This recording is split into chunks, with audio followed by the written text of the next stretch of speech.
This is a pretty painless process. Okay. We're going to just ask you a few questions, and you're going to just tell us what you'd like to tell. Oh, I got stories to tell you if you want to hear them. Well, after looking this over, I've got a few questions. Particularly when I see no comment. I'm kind of curious about no comments. And you know, I've looked at two of these so far, and there's been no comments on. We asked, what do you think of your officers? So that just piques my curiosity. So. That's got your curiosity, eh? Well, let me just, we'll get this, I've got to make a little marking statement, then we'll get into it. How's that? all right. Okay. We're interviewing Mr. Adam F. Weasack at Latham headquarters. It's August 22nd, 2001. Michael Akey, interviewer, and Wayne Clark, videographer. Mr. Weasack, where were you born? South Troy. South Troy. New York. Okay, did you grow up in South Troy? Yep, all my life. What was that like? Well, it was a poor section where everybody worked in the mills. Okay. Bird and Iron Company and the coke plant. Mm-hmm. And I pailed beer for my father 3 times a day until I was 21 years old. Where'd he work? He worked in Bird and Iron Company. Okay. And I would run home from St. Michael's School to Tyler Street, pick up my father's beer can and his lunch. And at this time he was working in the rail joint. And I go down the tracks, get his beer can filled up and go, and I'd eat lunch with him and bring it to, I would eat lunch with my father, and many a day I went to school a little tipsy-topsy myself. So you dip into the beer? Oh yeah, sure. Everybody did in those days. So you went to school all the way through in Troy? Yep. I went to St. Michael's School, and then went to Catholic High for a year, then went to Troy High School. Okay. What was Troy High like back then? Troy High was a good school, yeah. Now, you joined the National Guard? I joined the National Guard October 3, 1940. 1940. Was after they were called up? Or just No, before. Just before they were called up. What was the Guard like back then? Oh, well, when I joined the Guard and I went in to get my outfit, they sent me out on the drill floor. There was a big pile of shoes there, a big pile of clothes.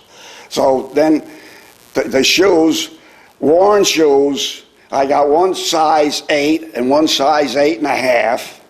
My clothes fit on me like flub-a-dub.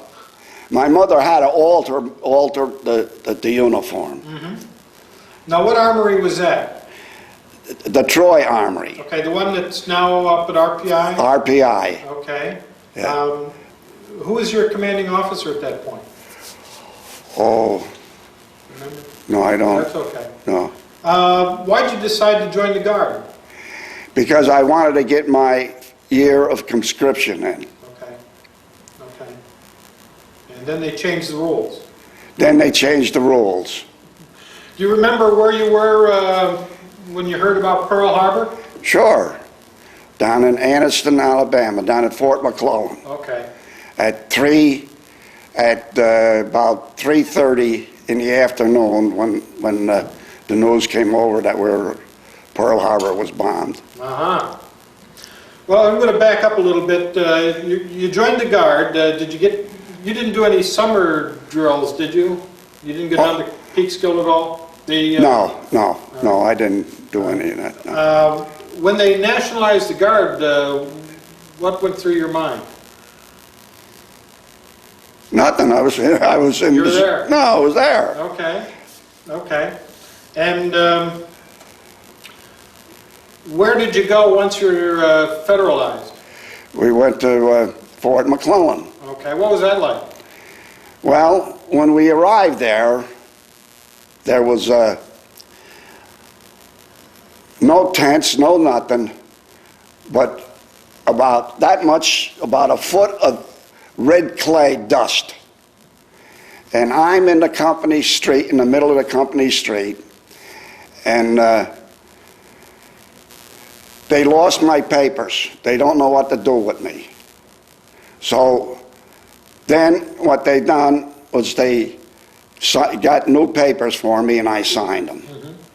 And then I was in Company D. Now you want to hear some more about that? Sure. And then when the year's time was up in October, everybody's going home, but I'm still staying there. So I go up and ask them, you know, what's the problem that I'm not going home? And they look it up in the records. Now, when they lost the records, they were white sheets. So then when I signed up the second sheets, the blue sheets, I signed up the National Guard for 3 years. I was stuck for 3 years. So how'd that make you feel? Oh, how would it make anybody feel?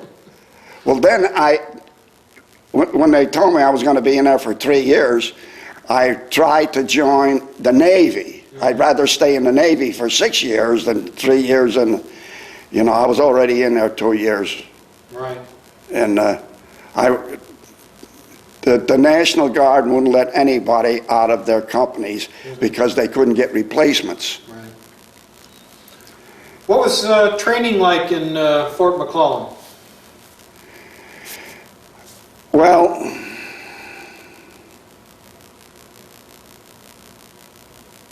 let me think. I was on a shit list. So I didn't get too much training out there. I was KP, guard, latrine, coal depot, depot,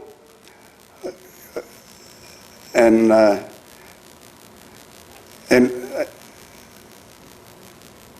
let's see. And then when we went down on depot duty, the sergeant down there says, "Okay, fellas," he says, "whole car of carnation milk." He said, "Okay, fellas," he says, "get this unloaded in half a day. You got the rest of the day off to yourself." It took us 3 days to unload it. Now, how did you get this honor of being on this list you were referring to? Oh, you mean on the... Yes. Yeah. Yes list. Well, we're out in a drill field, and the officer was telling us about how, you know, you address everybody, you know, the captain by captain and all, you know, and saluting and all that stuff. So when he got through finishing talking like that, you call everybody by their rank. So when he got through speaking, he said, "Okay, Dixie, you know, continue on with, you know, what you were doing, you know." And I raised my hand up again, you know, and I said, "Well," I said, "if it's good enough for us to call everybody by their rank," I said, "how come you called Sergeant Close Dixie?"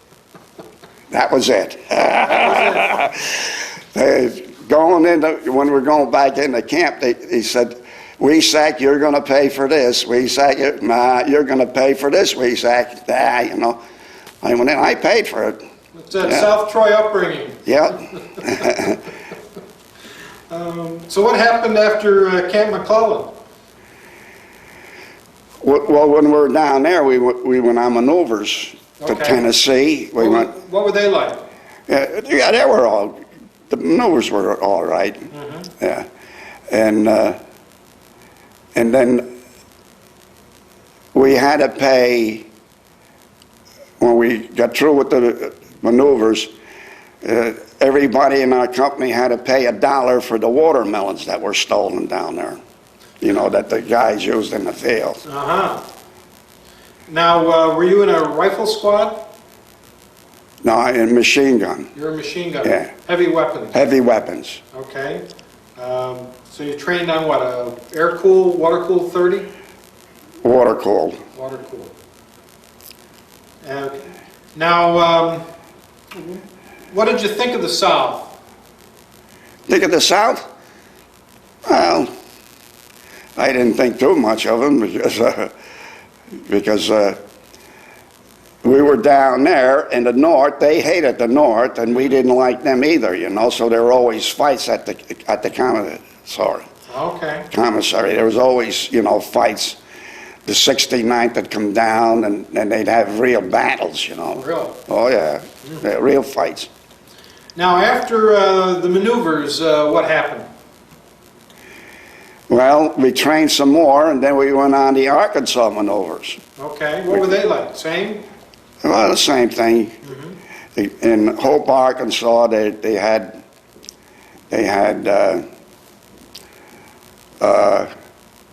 paper mills there, and they put us right in where all their slush was. Boy, I'm telling you, mosquitoes by the billions. Really? Yeah. What was the equipment like? When we were down, we had sticks for guns. We didn't have any. Was, looking back, was your training any good? Oh yeah, yeah, training was good. Now, after... But, Go ahead. and when we got our first draftees, you know, from New York City, they come in, and then all the old timers that went away with the National Guard, they very seldom ever got to be corporal or anything. Really? Because the ones from National Guard were buying beer and giving money to the officers, and not the officers, but the non-coms. And at that time, they would go up to the company kitchen, and they would nominate and vote on it to make a corporal. So here, a guy would only be in the Army less than 6 months. Here you are in there 2 years or so, or longer, and he would be commanding over you. So there was a bias against the guardsmen, you think? No, but I mean, they bought the non-coms off to become... Okay, the new guys coming the in. new guys coming in. Okay. Now, does the term Ohio ring a bell? Yeah. What was that all about? Well, this Bernie Gavin, he started it because over the hill in October. And that's when the year was supposed to be up, I guess. Right. Yeah. Right. Now, did they really think that was going to happen, or just sour grapes? No, I think it was just sour grapes. Okay. Yeah. Okay. Now, in that you're from Troy, there's one question I always ask guys from Troy. There's a particular name I'm going to mention. First name is Mame, and the second name is Fay. Does that ring a bell? Oh, yeah, sure. 6th Avenue, sure. Okay. She was the madam. Okay. Yeah. And Oh, yeah, she was well known all over the world. well, that I'm finding out. With South Troy against the world was known all over the world. Really? Yes. Tell me about that. What did that actually mean? Well, South Troy was the toughest place around. And no matter where you went, they always mentioned Maine Phase and South Troy against the world. Really? Yeah. That's kind of interesting. Now, after your the Tennessee maneuvers, what happened? Oh, when then December 7th, when the war began, then the following next couple of days, we went to guard Guntersville Dam. Okay. Yeah. And that's where we were, and it rained all the time we were there. And when did you first hear that you're going to be going overseas? Oh, we didn't, then we went to Fort Ord. Okay. Yeah, Fort Ord. We were there. And then we were in Marchfield. Mm-hmm. How was that? Well, it was just ordinary. Mm-hmm. And we get up in the morning there, and they always played reveille, and they always had the band there. Mm-hmm. And one morning we get up, and the band is playing "They'll Always Be in England." I got a big kick out of that. So how long were you there? We weren't there too long. Okay. And then you moved to? That's the first time that Emmett Catlin was the captain of the company. Okay. So he sent the first Sergeant Butler down to tell me that the captain wanted to see me. Uh-huh. And I told him, you know, that I didn't want to see the captain. He was going to give me a promotion. I said I didn't want it. So then he went up and told the captain, and he come back, and he says, you better get up there or you're going to get court-martialed. So when I went up there, he made me buck sergeant of communications. Uh-huh. Communication sergeant. What did that job entail? Well, then I went to school, to training, Mm-hmm. and Morse code, the semaphore, you know, and radio, and the wires, your telephones. Well, they must have thought fairly well of you to make you a sergeant. Well, he realized, you know, that the old members knew their business. Right.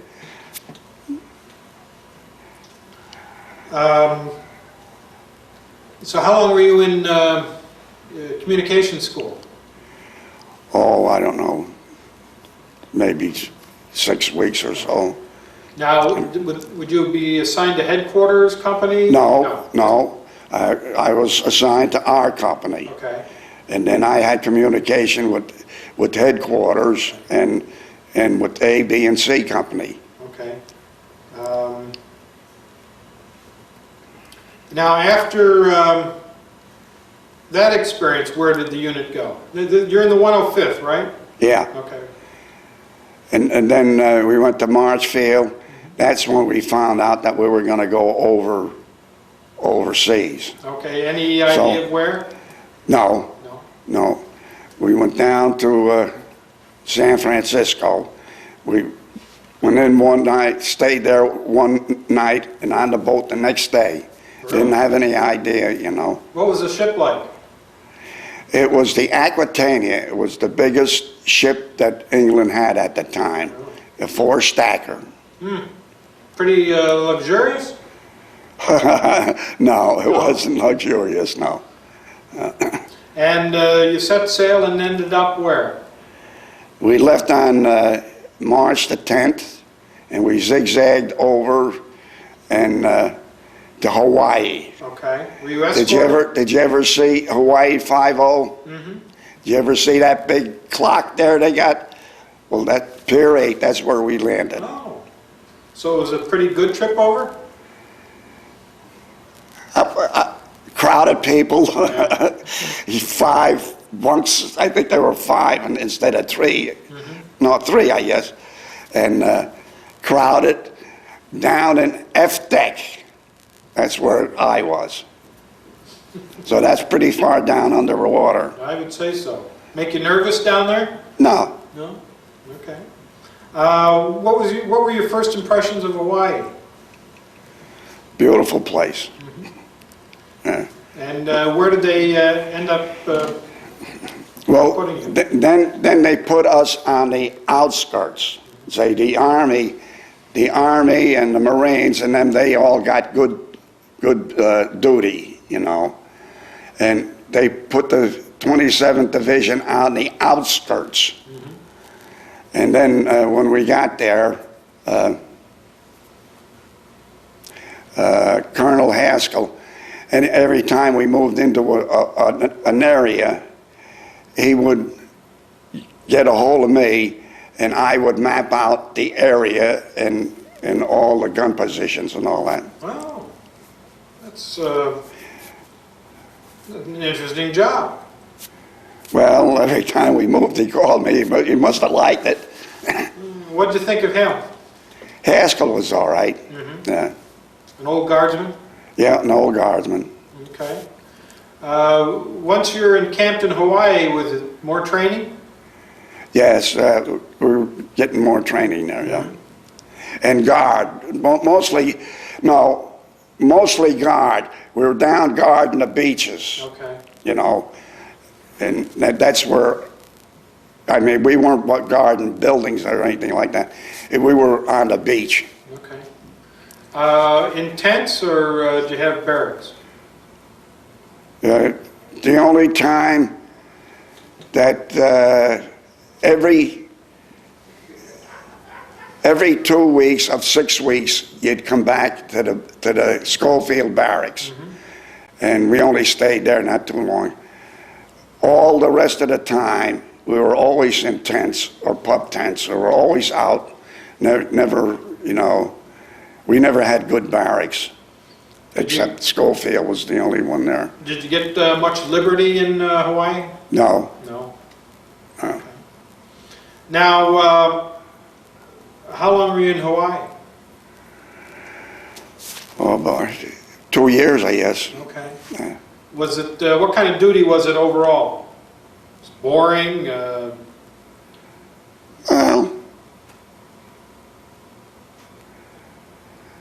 no, there was always something going on. Okay.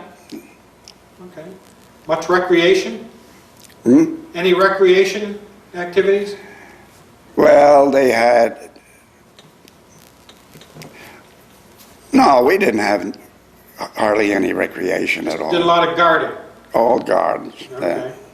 Now, when did you hear that you're going to be shipped out? You mean to combat? Yes. Oh, we didn't hear that until we just went down Pearl Harbor, got on the boats. You have on any the idea ships. where you're going? No. No. No. Where did you end up? When we were halfway out to then Colonel O'Brien got on the microphone and told us that we were going to Saipan. Okay. That was, What was Colonel O'Brien like? well, he was a real soldier. You know, because when the Saki raid, the Banzai attack, then he said, as long as one of my men are up here fighting, he says, I'm going to be with them. Now, he could have taken the powder the same way as the others did. And when that broke loose, the radio man and I are there, and I get up and look around, and there's our company commander taking off like a big-ass bird in the opposite direction. And I said to the radio man, this is no place for us, let's go. So then we started back. Now, you first heard you were going to go to Saipan. Anybody have an idea what that was? No. No? All right. No, because, the first time we heard it, we were out at sea. We're out at sea. Okay. What was, let's see, you arrived off of Saipan.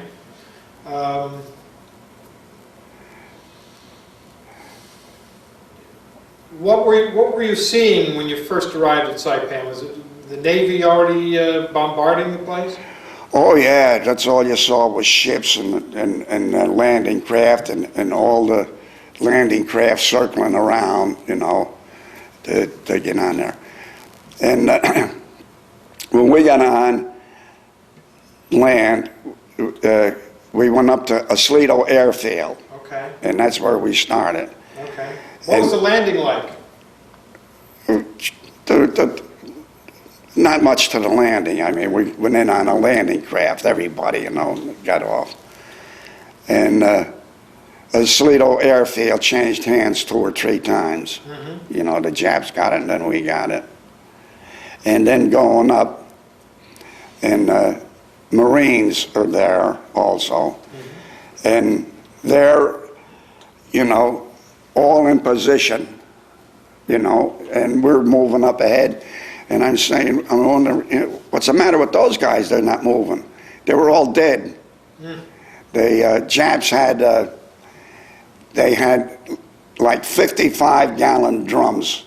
They used to put on chutes, and that's what they used to, they kill everybody with concussion. Oh. And we watched them, you know, look up and you can see them going like a big box car. So you were engaged around the airfield, your first combat? Oh yeah, we were engaged. Okay, and you were a radio man? Yep. And you had somebody with you carrying the radio? Yep. What kind of radio was it? Was it Big heavy thing. big? Oh yeah.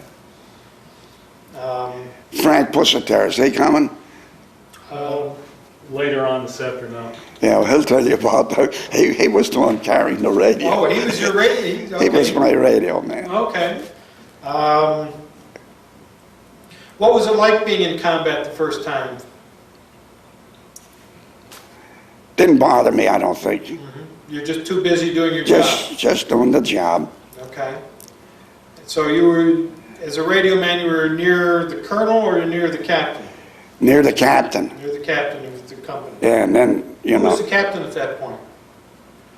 Who was the captain? Captain Ryan. Ryan, okay.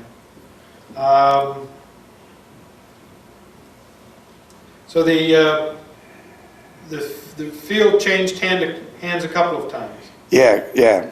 The Sligo airfield. And after you finally secured the airfield, where did you go? Well, no, they were still fighting down there. Then they took us out, and then we start fighting going up north. Okay. And then on the way up, when we were up there, they moved us. O'Brien got orders to move the troops up, and he said it was at dusk. He said it's a mistake, but orders are orders. Okay. And that's when we got into the Saki raid. Now, what was the terrain like around that area? Coral rock, yeah, and in the middle was the mountains. Okay. Yeah, So you're off to the left at this point? yeah. At this point, we were off to the left. Okay. Yeah, but we were also on the right when we went up, Right. and then had the 2 Smiths, Holland Mad Smith and R. Smith. Ralph Smith. Ralph, and Holland gave us the center to go up and down the mountain, and the 2nd and the 4th were the Marines, and they had all the shorelines. All the Japs went up into the hills, so we weren't going fast enough for Holland Mad Smith there. And that's where the controversy came in. Right. And because he just pushed the troops. He didn't care for, you know, for personnel, for their safety or anything. Where the 105th maneuvered into, you know. Now, how are your general relations with the Marines, the average Marine? The average Marine, I didn't like any of them. Okay. That's simple enough. Well, I mean, they had their PR, you know, and they thought they were everything, you know. Yeah, we had a few scrapes with them over in Hawaii. Okay. The 105th is moved over to the left. Now, this is the day of the bonsai charge. Now, where were you that particular day? I was to the left. To the left? Yeah. Okay. Our company was there. Okay, company headquarters was, were you in foxholes at that point? Well, we didn't have no company headquarters, I mean, because when we went up there, I mean, we didn't even have the mortars were even set up or anything. Really? No, because we went there the night before. Okay, It was dark. okay, When we moved up, that's what O'Brien said, you know, it was a mistake going up, gotcha. you know. But he said orders are orders, and that's when we went up. So the machine guns and the mortars weren't set up. Oh. Did you have a sense of where everybody was, or was it a little confused at that point? Well, no, we knew that there were troops on the right of us, also on the right of us. Okay. But then when hell broke loose in the morning, the Japs came circling around up the hill there like a stampede of cows coming around to encircle us. And that's when everybody took off. What was the first indication that there was trouble for you?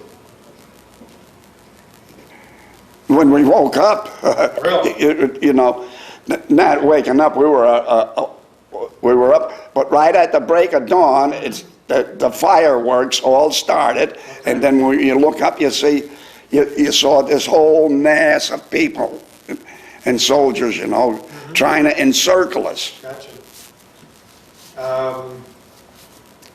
And how long was it before the company commander decided that wasn't a good place to be? As soon as the fireworks started. Oh, really? Yeah. So he really wasn't... He didn't give any commands or anything. I mean, I just look up and there he was going. Who was second in command? Well, I don't know who was second in command at that time. So he moves out, and you decided wasn't a good place to be, and he's... I don't know what he was thinking, but when we overtook him, he's going down, and he's singing "God Bless America." So he must have been out of his nut. He must have been crazy. Now, where did he end up going? I don't know, but he just passed away here a short while ago. Where did you end up? I ended up on the beach, and the Navy was firing in on us, and you're going to have Joe Megan. He's going to be here. Right. And I told him that he'd try to kill me because he was in the mortar platoon also. Okay. So he was firing area fire. Okay. So every seventh shell was where I was. And I would get down and try to get as small as you can. Then you'd relax. Okay. Then you go to 8, 9, and then back. Okay. And then 7. You tighten up again. Then you go 6, 5, 4. You go down. He'd go all the way down, and then he'd come back up again. So then that number 7 shell was the one So you were counting real careful. Oh, I guess so. That St. Michael's math class came in handy. Now, was there a perimeter set up on the beach at all? No, that was all confusion. Okay. All confusion. And I went out with the semaphore, and I was going to tell the ships out there that they're firing on us to bring their fire up north of us. But when I went out there, everybody, all the troops and everything, so I couldn't send a message to them. Okay. So then I came back, and then you could, when it was all over with, you could take 5 people and hold their hands and go down for maybe oh, less than 1,000 yards, or about 1,000 yards, and never get off a dead body. That's how many dead people were there. How close did the Japanese get to the beach? Oh, oh yeah. And then a couple of days later, I went down, and they had signs there, sticks. You know, so many Japs buried here, so many buried here, so many buried. There are 4,200 Japs buried in the beach. And they're all just sort of intermingled with the GIs? Well, no, they didn't bury the GIs with them. No, when the fighting was going on. When the fighting was going on, yeah. Well, I mean, it was hand-to-hand combat, more or less. What kind of a weapon did you have, being a radio operator? I had an M1. M1? Yeah. Who was next in command for the company after the? I assume the captain was. Did he go back in command after the? No, he was injured. Okay. And I never saw him again. Okay. And who took over command? When we all went up, it was over with, and we regrouped, there wasn't enough of people left from the battalion to make a company. Really? Yeah. There were, we went in with 121 personnel, and 52 were injured or killed, or 51, I don't remember which one, but it was even Stevens. 51 was killed or 52 were killed, and the same amount in 51 or 52 were injured. And there were only 18 guys left in our company. And I came in, and the Ducks came in after us. I was number 17, and one little Jewish kid from New York came in number 18, and that's all that was left of the company. What was the morale like after that attack? And you realized that the casualties were so high. Well, I don't think anybody gave too much thought about that, because that's all you did was eat, and that, and get ready to ship out. We're going to just take a moment to change tapes.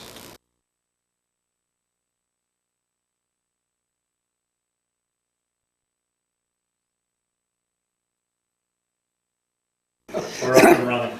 Okay. Now, after the attack, the company, what's left of it, reforms. Did you begin to get replacements? Well, then we left Saipan. Okay. And we got on to Zorak. Okay. And the Zorak brought us to Espiritu Santos. Okay. What was that like? Well, we were down in a coconut field. And that's when we start getting, new people. How were the replacements generally treated? Well, the first draftees that came in, they were all brown nosers. And when we start regrouping, then we start retraining. Then we were training again down there. And Ralph Callagone, he got a Japanese machine gun, and he brought that down to Espiritu Santos. So they had it out in the company street, all apart, and they're trying to put it back together again. And I'm going by for a couple of days. And I says, well, when you want that put back together, I says, let me know and I'll put it back in 5 minutes, you know. So a couple of days later, they came to me, all right, wise guy, put it together. I put it together in about 10, 15 minutes because I was always mechanically inclined, Right, you know. right. I always took everything, you know, things apart. And it's just like a jigsaw puzzle. Sure. So we took the machine gun, we went on a march, and a 9-mile march down there, Espiritu Santos, and in the jungle there, and they fired that Japanese machine gun all day long, and it never stopped. Really? They're cool. And they could fire our ammunition in their guns, but we couldn't fire our ammunition in their guns. Oh, interesting. So you trained at Espiritu Santo for about how long? You regrouped? Oh, I don't know, maybe a year or so. Okay. Then what was your next duty going to be? Okinawa. Okinawa. Yeah. What'd you think about that? Well, that was quite a battle too. Okay. Yeah, that was quite a battle. Now, when did you land in Okinawa? Was that an unopposed landing when you? No, the same way on a landing craft. Okay. And then when we went in, at that time, I was a mortar sergeant in charge of a section. A mortar section. Mortar section. Okay, what, 60 or 81? 81 mortars. 81. Yeah. And when we got on Okinawa and going up, Lieutenant Gilly, he was quite a soldier too. So he was in charge of the platoon, the 81s. So he went up, and just for a second, he went up, instead of diving into the hole, he stood up for a second. He was dead in the doornail in about 2 seconds. Sniper? No. Oh, just, The line. okay, We're at the line. okay. Now, how many mortars in a section? There were 2 mortars. There were 6 mortars all told. Okay. There were 3 sections Okay. with 2 mortars apiece. Ralph Callan-Jones was in charge of one, and Lee Carrier was in charge of another one. Okay, So then I was in charge of the platoon after Lieutenant Gilly was killed. oh. Now, what was your first action in Okinawa? When we went up, that's when Lieutenant Gilly Okay. got killed. Okay. Now, And A, B, and C company, Ralph Callan-Jones was, Lee Carrier was A, and I think, and Ralph Callan-Jones was in B, and I was with C company. okay, so a section is assigned to... Assigned to each company. Okay, Right? okay. And then the rifle, when they spotted a target, well, then the mortars would come in to knock the targets out. Okay. So, And the field artillery was up there, and they had their C-scopes, and there were targets that they couldn't hit. right. So when they'd see a target that they couldn't get, then they would call up our company, and then I would go up and look through the C-scope and get and see the target, and then have the 6 mortars fire. How would you compare Okinawa to Saipan? I'd say that Saipan was tougher. And why? Well, because because probably all the troops that were on there, you know, there were more troops and you were more confined. It was a smaller area. Okay. Okay. How long were you on Okinawa? Oh, I don't remember that. Okay. Any particular experiences in Okinawa that stick in your mind? Yeah. One there, Ralph Callanjon was up, and a bullet went in here, and it came out the back of his helmet. I don't know how he didn't get killed. And he was all shook up. He went back to headquarters, came back in 2 days, and started right back again. Interesting. Yeah. Amazing man. Yeah. Any other experiences? Well, I probably have, but can't think of them now. That's okay.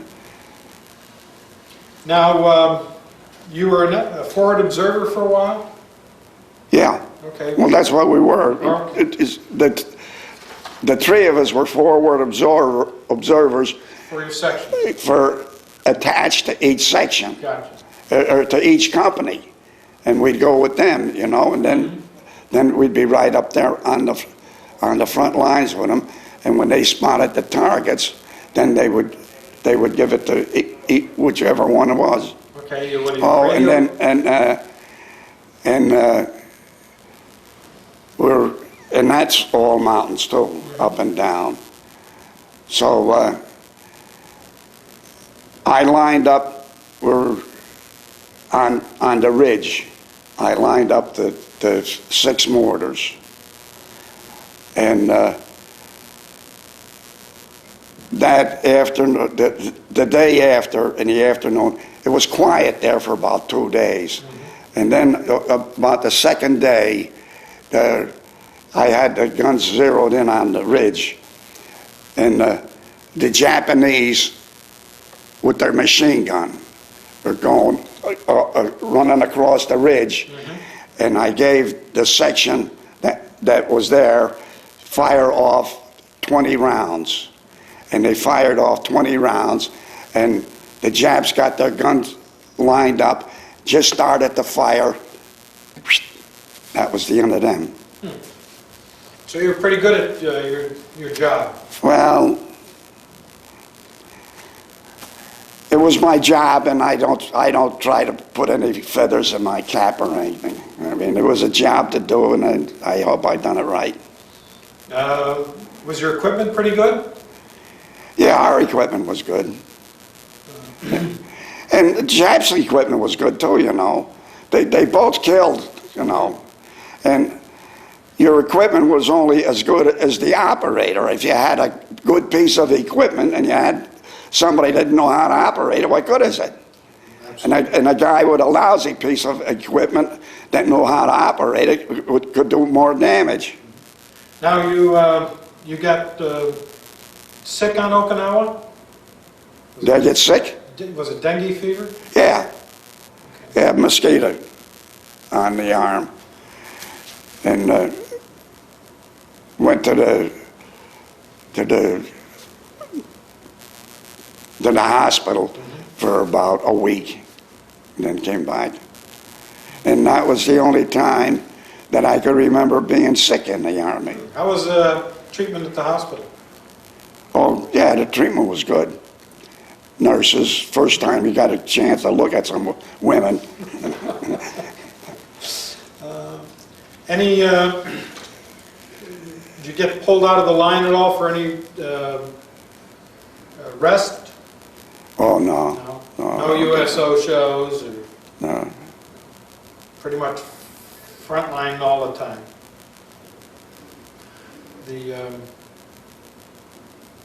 So did the guard the old guard guys stick together pretty much?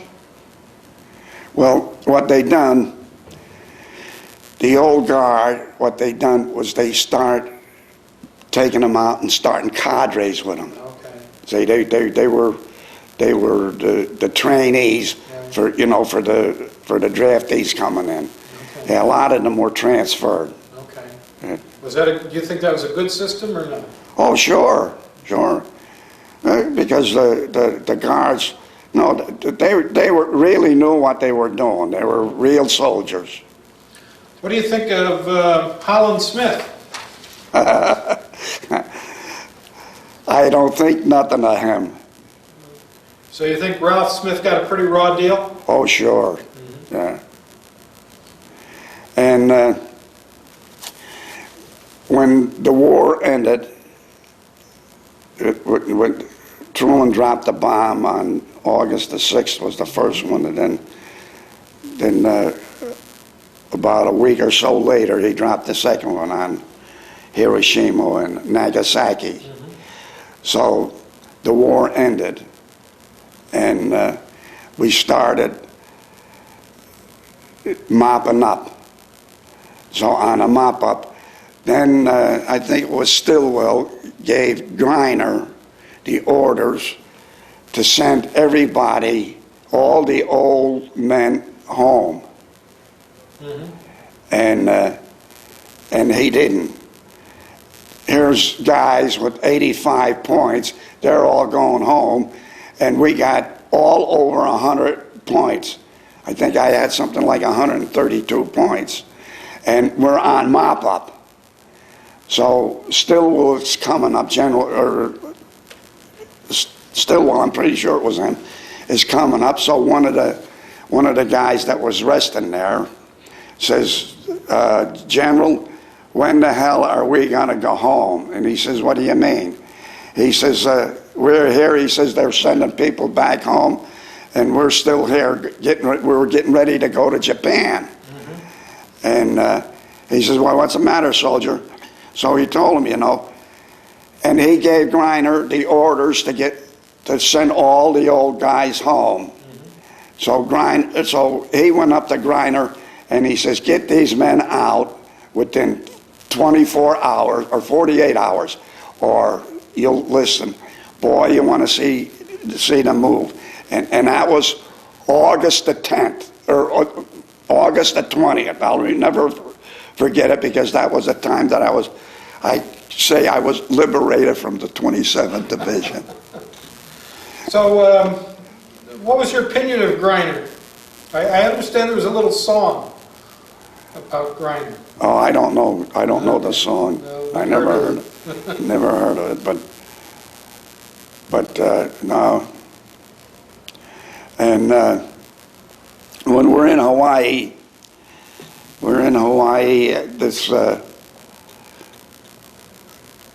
and when I first went over there, I was driving truck also. I don't know how the hell I got that job, but we used to drive the Jewish guys down to Honolulu from Schofield Barracks, on all their holidays. So this Bernie Gavin, on Christmas Day, we're out on hike. And he's rubbing it into us, Jew boy knows how to get things done. Jew boy knows. So on Saipan, we got on Saipan. I don't know if he's still around or what. I think he got blew up. They couldn't find him. But knowing him, he might be somewhere he's still alive.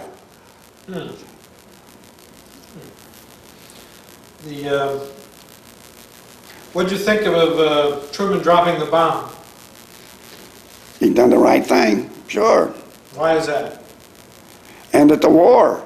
I mean, it saved a lot of American troops. You weren't looking forward to going to mainland Japan. Oh yeah, we were getting ready. We were ready to go. Oh sure, we were looking forward towards it.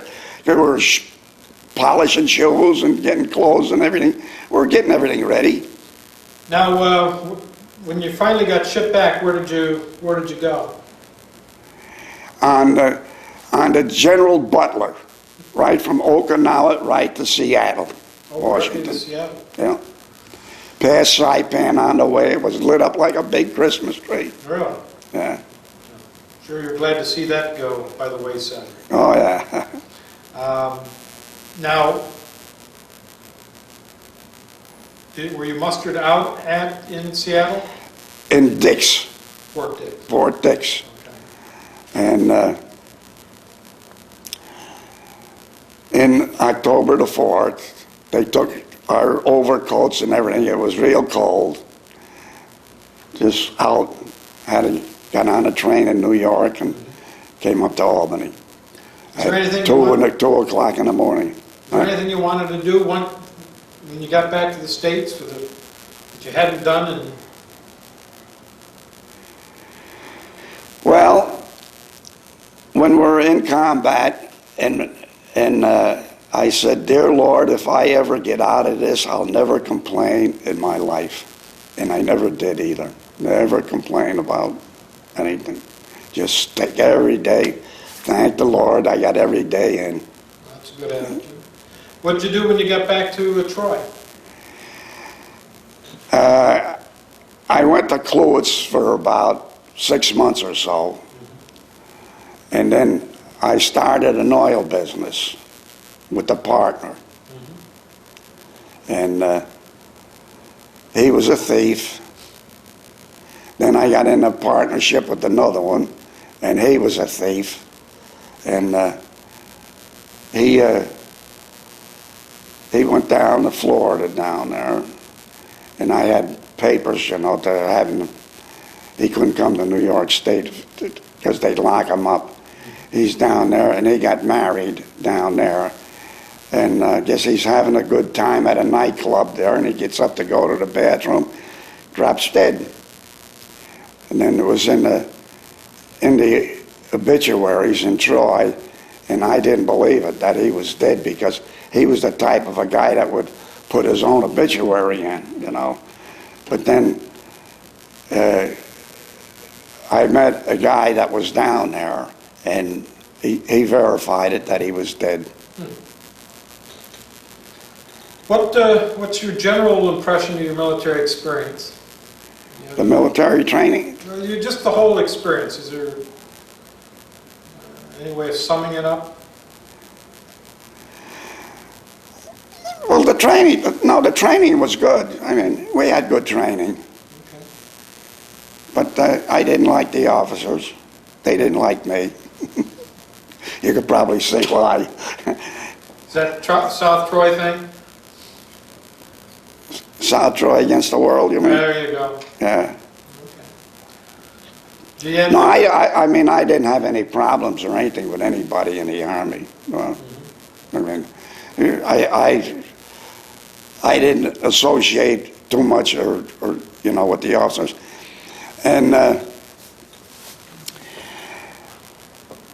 I'll tell you some reasons why I don't like the officers. Because we had draftees from the South, and they didn't go to school, and they didn't know how to write. So some of the guys in the company would write for them. So I'm on guard, guarding the officers' tents, and the lieutenant is in censoring the letters, and they get the letters from the guys from the South, and there they are mocking them, laughing. They had nurses in there with them, and they're mocking them. I mean, if anybody, if you felt like shooting somebody, I mean, that was it right there. And then another officer on Saipan, he wouldn't get out of his foxhole, and O'Brien relieved him of his command and told him, "I'll take care of you when this battle is over." But it never materialized because O'Brien got killed. And then the same way with our company commander taking off like a big-ass bird. I mean, So, I mean, how can you, but we did have some good officers. Emmett Catlin was a good officer. And Colonel Miller, he was in charge of the battalion. And everybody was scared of him. Really? Yeah, even the officers.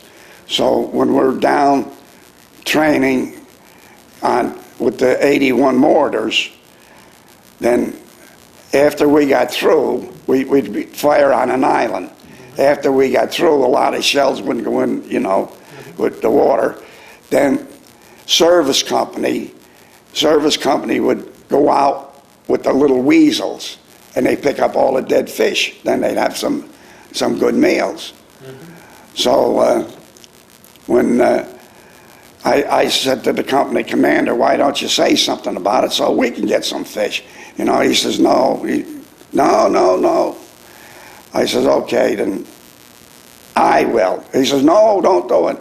So when Miller come by, I said to the colonel, I says, look, we start talking. He said, if anybody got any questions or anything? And I said, yeah, I got one.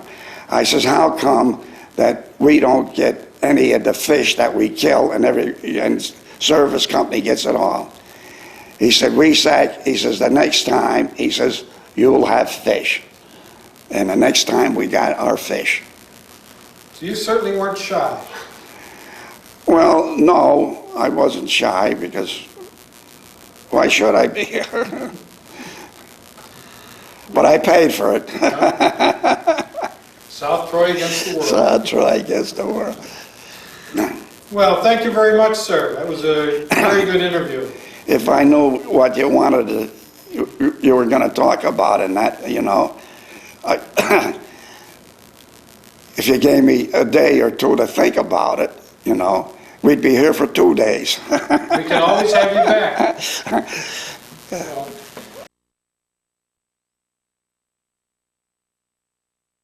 Okay, we're recording.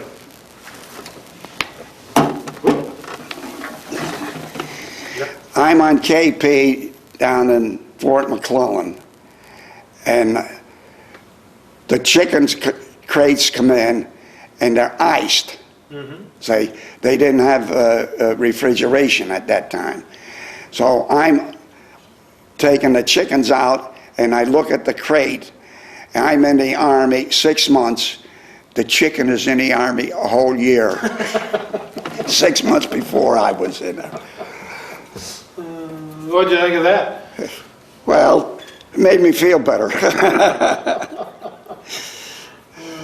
Any other story you can think of? Let's see now. Well, Did you know Thomas Baker at all? huh? Did you know Thomas Baker at all? Oh, sure, yeah. What was he like? Yeah. He was like a terrific soldier, and he well deserved the Congressional Medal of Honor. And I'll tell you a story about him. In Hawaii, the officers went up the mountain hunting goats. So one of the officers knocked a goat off. 2 days later, they give Sergeant Baker the duty with a couple of guys to go up and get the goat. So they go up the mountain with the Jeep, they get the goat and bring the goat back and bring it to A Company right into the kitchen. And stink, oh boy, they did stink. And the mess sergeant says, get that thing out of here. And Sergeant Baker, they argued, no, the officer wanted it here, so it's here, you know. Get it out, get it out. He went down, he got his rifle, you know, and he come up and he put his foot on the goat. He says, well, somebody's going to eat this goat, you know. They broke his rank. Yeah. Did you know Baker before in Troy? No, I didn't know him in Troy, but you know, I met him a couple of times. No, he was, and this, well, I suppose you've heard about him, you know, about putting him up against a tree there and killing the Japs. No, he was a, and Sergeant Baker, him and George Medijan on maneuvers. So while we're on maneuvers, what they done was they cut their skulls, their hair up, you know, and painted their bodies, and they looked like Indians. And then when the soldiers were going by, they hop out from behind a tree with a hatchet, you know. Oh, they got court-martialed again. Oh, they used to. Baker from South Troy? He was from, I think, from Wineskill. Wineskill. He was a card then. Yeah. Oh. Let's see. Any other personalities that stick out in your mind? Guys that were a little different? Oh, yeah, sure.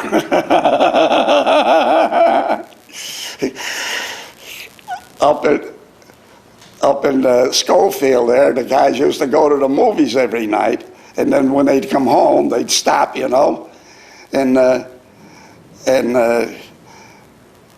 they'd come up to the officers, you know, they'd feel everything, give them a blowjob. I didn't go for that. Then we had one guy in the company, you know, he said, well, he made friends with a sergeant, you know, then he's in taking a shower, powdering up. I said, watch that guy. Watched him. About 2 weeks later, he shipped him the hell out. He turned fruit.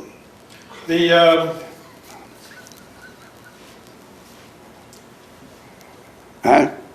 You didn't get into the reserves afterwards? No. No. No. Now, you were in the... I probably should have stayed in, you know. But I just wanted to get out, get married, and have a family. And Did you go to the reunions after the war? No, I didn't go. No. And after I got married, I'd find out that the Army wasn't as bad as getting married. Married 54 years. God bless you. 4 daughters. Yeah. So, what do you think of your experience in the National Guard? Oh, it was good. Yeah. They had a good group of guys? Oh yeah, you couldn't beat them. You know, for a little skirmish, they'd walk for 20 miles to get in a little skirmish, you know, with the enemy. Right. You know, with the Reds and the Blues, you know. Right. Yeah. Right. And I'm driving the company commander on the maneuvers, and we were the Blues and they were the Reds, you know. He takes my rifle and he shoots it. Shoots the blanks, you know. Yeah. I wasn't going to clean it, and I didn't. And I didn't say anything to him because he'd had me in the brig. So, and driving a weapons carrier, you're not supposed to have 2 weapons in the Army at all. The Browning automatic was, because I was the driver, I was in charge of the Browning automatic and my own M1 rifle. Mm-hmm. It was the old trees then, not the M1, old trees. And that's when I started to put him on a shit list. Because he wasn't our company commander then, he was just... Now, the company officers were old guardsmen?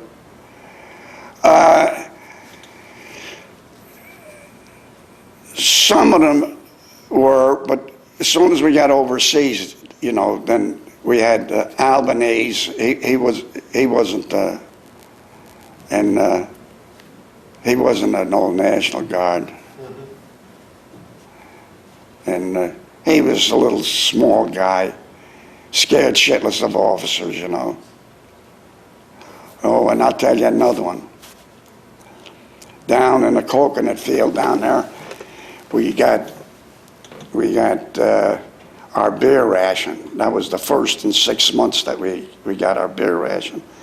A six-pack. And my brother was on the Liscombe Bay, and he was transferred off the Liscombe Bay, and they went to Midway, and the Liscombe Bay was sunk. So I met my brother down in Espiritu Santos, and he was in the Navy. He was a machinist mate. He worked on the nose of the airplanes. So I met my brother down there. What was that like? Yeah. You had a Well, reunion? then he was about 45, 50 miles away, and I take, so we had the rubberized bags. I get those. I got 2 of them, and I went up to my brother, and they had snow, a machine that made snow. It come out, you know, thin, looked like snow. So I got the ice, came down to the company there, and we had a wooden barrel there. So I threw the ice in the barrel, and I says, okay, 2 cold ones for 3 warm ones. I threw my 6-pack in there. They come, you know, they'd say, well, here, give me the 3, you know. You know, get the 2, oh no. I says, give me the 3. They get the 3 and give it to me. And they reach down in that cold water, you know. I just put them in there. They out. Boy, they circle around. We got, hiya, Joe. So, a Duquesne beer, I'll never forget it. It's from Pennsylvania. And boy, what a head I had on Saturday. And Lieutenant Gilly, the one that said he was in charge of our platoon. And I come out, we're having a general inspection. And I'm out there, and he comes by me, and he says, Weasack, he says, you smell like a brewery. I said, Lieutenant, I feel like one. He says, go in your tent and go back out and go down to the jungle down there. So I did. I went out the back of the tent, went down into the coconut field. Oh, I was never had a hangover like that one. Duquesne beer, never forget it. Have you had any since? Have you had any since? No, not Duquesne, no. No. The only thing I drank was Ballantine Ale. When Ballantine Ale went out, I quit drinking. Sounds reasonable. Well, thank you very much. You're entirely welcome. We appreciate